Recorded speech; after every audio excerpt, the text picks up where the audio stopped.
Assalamualaikum warahmatullahi wabarakatuh. Perkenalkan, nama saya Yani Apriani, Prodi Pendidikan Guru Sekolah Dasar semester 2. Nah, di sini saya akan sedikit menjelaskan tentang anti korupsi bagi mahasiswa dan contohnya.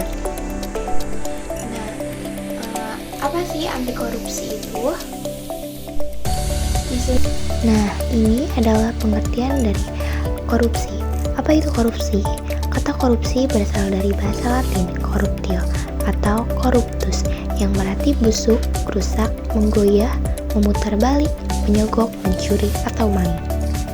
Korupsi sebagai sesuatu perbuatan yang busuk, jahat, dan merusak yang menyangkut perbuatan yang bersifat amoral, sifat dan keadaan yang busuk, menyangkut jabatan, instansi, atau aparatur pemerintah, penyelenggaraan kekuasaan dalam jabatan karena pemberian, menyangkut faktor ekonomi dan politik, dan penempatan keluarga atau golongan ke dalam kedinasan di bawah kekuasaan jabatan.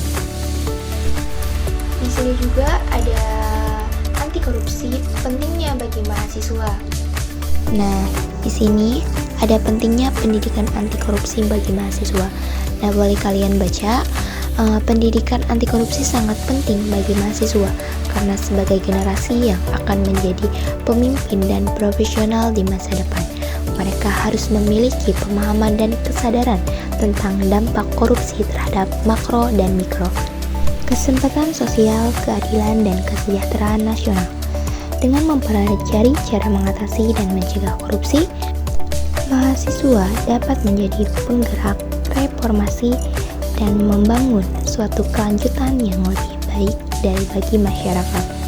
Pendidikan anti korupsi juga membantu membangun karakter dan nilai-nilai etis yang diperlukan dalam berinteraksi dan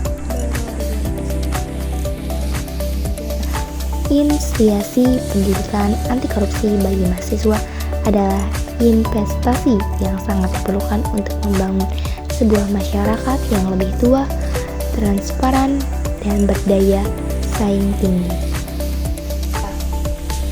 Ini dia contohnya. Nah, selanjutnya ada contoh anti korupsi. Salah satu contoh anti korupsi pada bidang pendidikan adalah pengelolaan transparansi atau akuntabilitas dalam penggunaan sumber daya dan pengambilan keputusan. Nah, yang pertama ada pemerintah dan lembaga pendidikan mengeluarkan aturan yang kukuh dan menghargai hukum dalam mengatasi korupsi. Nah, ini adalah aturan ini harus diterbitkan dan dijalankan secara bertahap, termasuk pengawasan dan tindak lanjut terhadap korupsi yang ditemukan.